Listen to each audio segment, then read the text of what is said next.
ಇವತ್ತು night RCB versus GT ಮ್ಯಾಚಿನ post match ಮಾತುಕತೆ ವಿಡಿಯೋ ಬರುವುದಿಲ್ಲ. ನಮಸ್ಕಾರ ಎಲ್ಲರಿಗೆ, ಜನಾರ್ದನ್ ಸರ್ ಮಾತಾಡ್ತಾ ಇರೋದು. ಕುಶಲ ವಿಕ್ಷೇಮ ಸೌಖ್ಯವೇ. Welcome back to Ganesh Karan cricket talks YouTube channel subscribe button ಠಾಯ್ ಅಂತ ಹೊಡೆದು ಬಿಸಾಕಿ. ಹೌದು, ಇವತ್ತು ನೈಟ್ ವಿಡಿಯೋ ಬರುವುದಿಲ್ಲ. ಯಾಕಂತಂದರೆ ನಾನು ಸ್ಟೇಡಿಯಮಿಗೆ ಹೋಗ್ತಾ ಇದ್ದೇನೆ ಮ್ಯಾಚ್ ನೋಡಲಿಕ್ಕೆ ಫಾರ್ ದ ಫಸ್ಟ್ ಟೈಮು.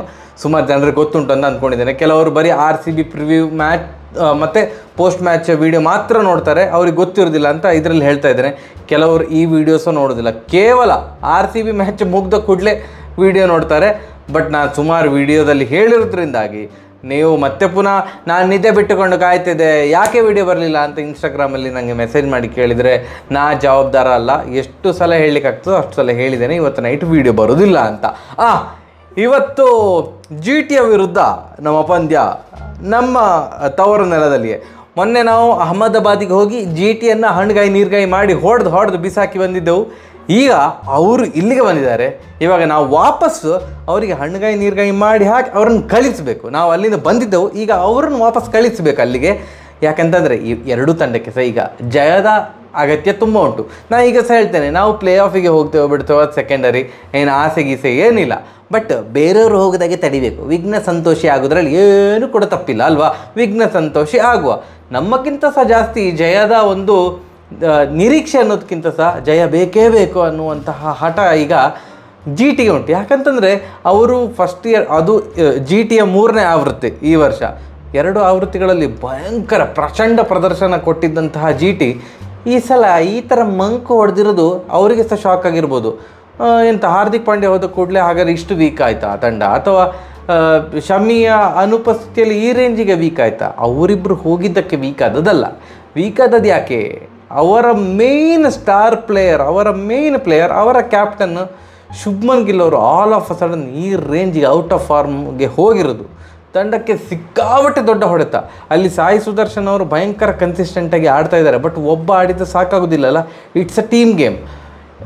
ಏನು ಮಿಲ್ಲರ್ ಕೂಡ ಹೇಳಿಕೊಳ್ಳುವಂಥ ಫಾರ್ಮಲ್ಲಿ ಇಲ್ಲ, ಅಂತಹ ಪ್ರಚಂಡ ಪ್ರದರ್ಶನ ಬರಲಿಲ್ಲ. ಅದಕ್ಕೆ ಎಲ್ಲದಕ್ಕಿಂತ ಮುಖ್ಯವಾಗಿ ಗಿಲ್ ಅವರು ಮತ್ತು ಇವರಿಬ್ಬರು ಸಹ ಫಾರ್ಮ್ ಕಳೆದುಕೊಂಡಿರೋದು ದೊಡ್ಡ ತಲೆನೋವಿನ ವಿಷಯ GTಗೆ.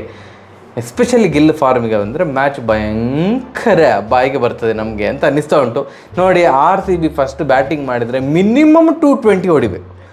ಚಿನ್ನಸ್ವಾಮಿ ಗ್ರೌಂಡಲ್ಲಿ ನೀವು ಇಲ್ಲ ಮರೆ 180 ಹೊಡಿತೇವೆ, ಡಿಫೆಂಡ್ ಮಾಡ್ತೇವೆ, ಆ ರಿಸ್ಕ್ ಬೇಡ ಅಂತ. ರಿಸ್ಕ್ ಯಾಕೆ ಬೇಕಲ್ಲ? ರಿಸ್ಕ್ ಫ್ರೀ ಕ್ರಿಕೆಟ್ ಆಡುವ. ಒಂದು 220 230 ಹೊಡಿಲೇಬೇಕು. ಆ್ಯಂಡ್ ಲಾಸ್ಟ್ ಮ್ಯಾಚಲ್ಲಿ ವಿಲ್ ಜಾಕ್ಸ್ ಅವರು ಫಸ್ಟ್ 31 ಬಾಲಿಗೆ 50 ಹೊಡೆದು ನೆಕ್ಸ್ಟ್ 10 ಬಾಲ್ಸಲ್ಲಿ ಮಿಕ್ಕಿದ 50 ರನ್ ಹೊಡೆದಿರುವಂಥ ವಿಶೇಷ ದಾಖಲೆ ಉಂಟಲ್ಲ. ಪ್ರಚಂಡ ಫಾರ್ಮು, ಪ್ರಚಂಡ ಕಾನ್ಫಿಡೆನ್ಸಲ್ಲಿ ಇರುವಂಥ RCB ತಂಡ ಅದೇ ಮೊಮೆಂಟಮನ್ನು ಕ್ಯಾರಿ ಮಾಡಬೇಕು. ಅಂದರೆ ವಿರಾಟ್ ಕೊಹ್ಲಿ ಭರ್ಜರಿ ಫಾರ್ಮಲ್ಲಿದ್ದಾರೆ. ಮೊನ್ನೆ ವಿಲ್ ಜಾಕ್ಸ್ ಅವರು 100 ಹೊಡೆದು ಅವ್ರ ಫಾರ್ಮಿಗೆ ಬಂದರು. ಆ್ಯಂಡ್ ಫ್ಯಾಫ್ ಅವರು ಒಂದು ಟು ಎನ್ ಎಕ್ಸ್ಟೆಂಟ್ ಒಂದು ಇಂಟೆಂಟ್ ಭರಿತ ಇದು ಕೊಡ್ತಾ ಇದ್ದಾರೆ, ಓಪನಿಂಗ್ ಕೊಡ್ತಾ ಇದ್ದಾರೆ. ಸೊ ಆ್ಯಂಡ್ ನಮ್ಮ ಲೋವರ್ ಅಂದರೆ ಬ್ಯಾಟಿಂಗ್ ಏನು ತೊಂದರೆ ಇಲ್ಲಪ್ಪಲ್ಲ. ಬ್ಯಾಟಿಂಗ್ ಆಲ್ಮೋಸ್ಟ್ ಎಲ್ಲ ಮ್ಯಾಚಲ್ಲಿ ಸಹ ಒಂದು ರೇಂಜಿಗೆ ಕ್ಲಿಕ್ ಆಗಿದೆ. ನಮ್ಮ ಬೌಲಿಂಗ್ ಇದು ದೊಡ್ಡ ತಲೆನೋವಿತ್ತು. ಬಟ್ ಕಳೆದ 2 ಮ್ಯಾಚ್ಗಳಲ್ಲಿ ಪ್ರಚಂಡ ಪ್ರದರ್ಶನ ಕೊಟ್ಟಿದ್ದರು ಬೌಲಿಂಗ್. ಅಂದರೆ ಒಳ್ಳೆಯ ಪ್ರದರ್ಶನವೇ ಕೊಟ್ಟಿದ್ರು ಮಾರೆ. ಇಲ್ಲದಿದ್ದರೆ RCB ಬೌಲಿಂಗ್ ಅಂತೆಲ್ಲ ಟ್ರಾಲ್ ಮಾಡ್ತಾರಲ್ಲ. ನಾವು ಟ್ರಾಲ್ ಆದಕ್ಕಿಂತ ಜಾಸ್ತಿ ಬೇರೆ ಟೀಮಿದು ಬೌಲರ್ಸ್ ನಮ್ಮಕ್ಕಿಂತ ಸಹ ಹೇಸಿಗೆಯಾಗಿ ಹೊಡೆಸ್ಕೊಂಡದ್ದೇ ಜಾಸ್ತಿ ಈ IPLಲ್ಲಿ. ಹೌದು, ಹೈಯೆಸ್ಟ್ ಟೋಟಲ್ 287ಗೆ ನಮ್ಮ ಮೇಲೆ ಬಂತು. ಬಟ್ ಸ್ಟಿಲ್ ಓವರಾಲ್ ನೋಡಿದ್ರೆ ಎಲ್ಲ ತಂಡದ ಬೌಲರ್ಸ ನಾಯಿಗೊಡ್ದಾಗೆ ಹೊಡೆಸ್ಕೊಂಡಿದ್ದಾರೆ. ಸೊ ಆದ್ದರಿಂದ ನಮ್ಮ ಟೀಮಿದು ಬೌಲಿಂಗ್ ಮಾತ್ರ ವರ್ಸ್ಟ್ ಅಂತೆಲ್ಲ ಹೇಳೋದನ್ನು ನಾನು ಒಪ್ಪುವುದಿಲ್ಲ. ಈಗ ಚಿನ್ನಸ್ವಾಮಿ ಸ್ಟೇಡಿಯಮಲ್ಲಿ ಮ್ಯಾಚ್ ಆಗ್ತಾ ಇರೋದ್ರಿಂದಾಗಿ ಒಂದು ಟೆನ್ಷನ್ ಇರ್ತದೆ ಬೌಲರ್ಸಿಗೆ. ಅಯ್ಯೋ ಹೇಗೆ ಮಾರೆ ಕಂಟ್ರೋಲ್ ಮಾಡೋದು ಅಂತ. ಫಸ್ಟ್ ಎಲ್ಲಿಯಾದರೂ ನಮಗೆ ಬೌಲಿಂಗ್ ಸಿಕ್ಕಿದರೆ GTಯನ್ನು 200 210ಗೆ ರೆಸ್ಟ್ರಿಕ್ಟ್ ಮಾಡಿದರೆ ನಾವು ಚೇಸ್ ಮಾಡ್ಬೋದು ಅಂತ ಅಂದ್ಕೊಂಡಿದ್ದಾರೆ. 210ಕ್ಕಿಂತ ಮೇಲೆ ಹೋದರೆ ಅದು ಯಾವತ್ತೂ ಟೆನ್ಷನ್. 200ಗೆ ಲಿಮಿಟ್ ಮಾಡ್ಕೊಳ್ಬೇಕು. ಒಂದು ಆಯಿತು 10 ರನ್ ಒಂದು ಗ್ರೇಸ್ ಆಯಿತು, ಒಂದು ಎಕ್ಸ್ಟ್ರಾ ಅಂತ ಕೊಡುವ. 210 ಅದು ಬೌಂಡ್ರಿ ಒಂದು ಸೆಟ್ ಮಾಡ್ಕೊಳ್ಬೇಕು, ರಿಯಲಿಸ್ಟಿಕ್ ಬೌಂಡ್ರಿ.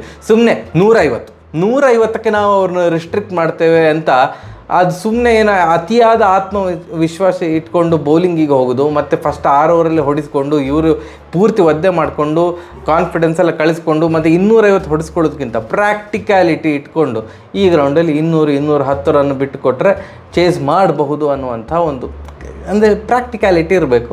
ಫಸ್ಟ್ ಬೌಲಿಂಗ್ ಸಿಕ್ಕಿದರೆ 200 ಅಂತ ಬೌಂಡ್ರಿ ಹಾಕೊಳ್ಳೋದು, 200 ರನ್ನಿಗೆ ರಿಸ್ಟ್ರಿಕ್ಟ್ ಮಾಡಿದರೆ ನಾವು ವಿನ್ ಅಂತ.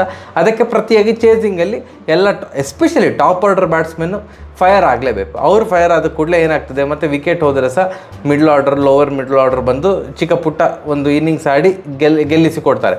ಯಾವಾಗ ಟಾಪ್ ಆರ್ಡರ್ ಫೇಲ್ ಆಗ್ತದೋ ಆವಾಗಲೇ ಭಯಂಕರ ಪ್ರೆಷರ್ ಕ್ರಿಯೇಟ್ ಆಗೋದು. ಬಾಲ್ ವೇಸ್ಟ್ ಮಾಡುವ ಹಾಗಿಲ್ಲ, ಯಾಕಂತಂದರೆ ಟಾರ್ಗೆಟ್ ದೊಡ್ಡದಿರ್ತದೆ.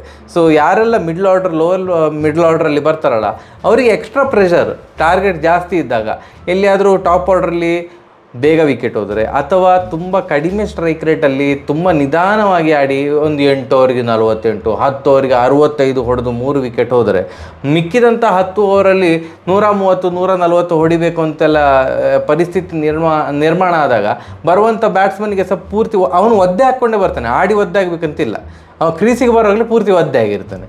ಸೊ ಆ ಥರದ ಪರಿಸ್ಥಿತಿ ನಿರ್ಮಾಣ ಆಗೋದು ಬೇಡ. ಫಸ್ಟ್ ಬ್ಯಾಟಿಂಗ್ ಮಾಡಿದರೆ 230 ಹೊಡೀರಿ ಮಿನಿಮಮ್, ಫಸ್ಟ್ ಬೌಲಿಂಗ್ ಮಾಡಿದರೆ 200 ರನ್ನಿಗೆ ರಿಸ್ಟ್ರಿಕ್ಟ್ ಮಾಡಿ. ನನ್ನ ಪ್ರಕಾರ ಇವತ್ತು ಕೂಡ RCB ವಿನ್ ಆಗ್ತದೆ. RCB ವಿನ್ ಆಗಬೇಕು, ಯಾಕಂದ್ರೆ ನಾನು ಸ್ಟೇಡಿಯಮಿಗೆ ಹೋಗ್ತಾ ಇದ್ದೇನೆ ಮ್ಯಾಚ್ ನೋಡಲಿಕ್ಕೆ. ನನಗೆ ಬೇಜಾರು ಮಾಡಿಬಿಡಿ ಅಷ್ಟೇ ಮಾರ್ರೆ, ಸೈಕ್ ಆಗ್ತದೆ ಸೀರಿಯಸ್ಲಿ. ಆ್ಯಂಡ್ ನಾಳೆ ಬೆಳಿಗ್ಗೆ ವೀಡಿಯೋ ಬರ್ತದೆ ಮ್ಯಾಚ್ ಆಗಿತ್ತು ಅಂತ. ನಿಮ್ಗೆಲ್ರಿಗೂ ಗೊತ್ತಿರ್ತದೆ ಮ್ಯಾಚ್ ಆಗಿತ್ತು ಅಂತ, ಏನೋ ನನ್ನ ಬಾಯಲ್ಲಿ ಕೇಳಬೇಕನ್ನುವಂಥ ಒಂದು ಆಸೆ ನಿಮ್ಮದು. ಆ್ಯಂಡ್ ವ್ಲಾಗ್ ಮಾಡಲಿಕ್ಕೆ ಟ್ರೈ ಮಾಡ್ತೇನೆ ನಾನು ಮ್ಯಾಚಿನ ಬಗ್ಗೆ. ಅಂದರೆ ನಾವೀಗ ಹೊರಟಿದ್ದೇವೆ, ಸ್ಟೇಡಿಯಮ್ಗೆ ತಲುಪಿದ್ದೇವೆ ಅನ್ನುವಂಥ ವ್ಲಾಗ್, ಕಿತ್ತೋಗಿರೋ ವ್ಲಾಗ್ ಮಾಡುವಂಥ ಪ್ರಯತ್ನ ಮಾಡ್ತೇನೆ. ಆ ವ್ಲಾಗನ್ನು ಎಲ್ಲಿ ಅಪ್ಲೋಡ್ ಮಾಡ್ತೇನೆ ಅಂತ ಗೊತ್ತಿಲ್ಲ. ನಮ್ಮದೊಂದು ಮೈನ್ ಚಾನಲ್ ಉಂಟಲ್ಲ, ಗಣೇಶ್ ಕಾರ್ ಅಂತ ಚಾನಲ್, ಅಲ್ಲಿ 1 ಲಕ್ಷ ಜನ ಸಬ್ಸ್ಕ್ರೈಬರ್ಸ್ ಇದ್ದಾರೆ. ಆ ಚಾನಲ್ ಡೆಡ್ ಆಗೋದು ಬೇಡ ಅಲ್ಲ, ಮೇ ಬಿ ಅಲ್ಲಿ ಅಪ್ಲೋಡ್ ಮಾಡ್ತೇನೆ ವ್ಲಾಗನ್ನು, ನೀವು ಅಲ್ಲಿ ಹೋಗಿ ನೋಡಬೇಕು. ಇನ್ನೂ ಸಹ ಖಾತ್ರಿ ಇಲ್ಲ ವ್ಲಾಗ್ ಬರ್ತದೆ ಇಲ್ವ ಅಂತ. ಅದನ್ನು ನಾಳೆ ವೀಡಿಯೋದಲ್ಲೇ ಹೇಳ್ತೇನೆ ವ್ಲಾಗ್ ಬರ್ತದೆ ಇಲ್ವ ಅಂತ. ಫಸ್ಟ್ ಬರೋದು ನಾಳೆಯ ವೀಡಿಯೋ, ಮ್ಯಾಚಿನ ಬಗ್ಗೆ ವೀಡಿಯೋ ಬರೋದು, ಅದಾದಮೇಲೆ ವ್ಲಾಗ್ ಈಗೆಲ್ಲ ಮತ್ತೆ ಬರೋದು. ಮತ್ತು ಇದೊಂದು ವಿಷಯ ನನಗೆ ಹೇಳಲೇಬೇಕಿತ್ತು. ಬಂತಲ್ಲ, ನಾನು ಸುಮಾರು ಸಲ ನಿಮಗೆ ರಿಕ್ವೆಸ್ಟ್ ಮಾಡಿದ್ದೇನೆ ಚಾನಲ್ಗೆ ಸಬ್ಸ್ಕ್ರೈಬ್ ಆಗಿ. ಯಾಕಂತಂದರೆ ನಮ್ಮ ಚಾನಲಿನ ವೀಡಿಯೋಗಳನ್ನು ನೋಡುವಂಥ 77% ಜನ ನಾನ್ ಸಬ್ಸ್ಕ್ರೈಬರ್ಸ್ ಅಂತ ಮಾರ್ರೆ. ಅಂದರೆ ಗಣೇಶ್ ಕಾರ್ ಅಂತ ಕ್ರಿಕ್ಟಾಕ್ಸ್ ಅಂತ ಯೂಟ್ಯೂಬಲ್ಲಿ ಸರ್ಚ್ ಮಾಡಿ ವೀಡಿಯೋ ನೋಡ್ತಾರೆ. ಅಥವಾ ನಮ್ಮ ಚಾನಲಿದು ಒಂದು 3-4 ವೀಡಿಯೋವನ್ನು ನೋಡಿದರೆ ನೀವು ಯೂಟ್ಯೂಬಿಗೆ ಹೋದ ಕೂಡಲೇ ನಿಮಗೆ ಆ ಸಜೆಷನಲ್ಲಿ ಇದೇ ವೀಡಿಯೋ ಬರ್ತದೆ. ನೀವು ಸಬ್ಸ್ಕ್ರೈಬ್ ಆಗದಿದ್ದರೂ ಕೂಡ ನಮ್ಮ ಚಾನಲಿದು ವೀಡಿಯೋ ಬರ್ತದೆ.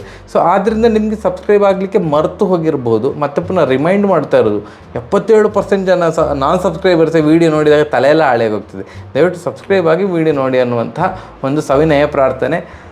ಈ ಮ್ಯಾಚಲ್ಲಿ ಯಾರು ಕ್ಲಿಕ್ ಆಗ್ಬೋದು, ಯಾರು ಸೂಪರಾಗಿ ಆಡ್ತಾರೆ ಅಂತ ಹೇಳಬೇಕಲ್ಲ. ನಮ್ಮ ಮನಸ್ಸು ವಿರಾಟ್ ಕೊಹ್ಲಿಯ ಮೇಲೆ ಇರ್ತದೆ ಅಷ್ಟೇ. ವಿರಾಟ್ ಕೊಹ್ಲಿ ಅವರು ಚೆಂದ ಮಾಡಿ ಆಡ್ತಾರೆ ಅಂತ ಅನ್ನಿಸ್ತಾ ಉಂಟು.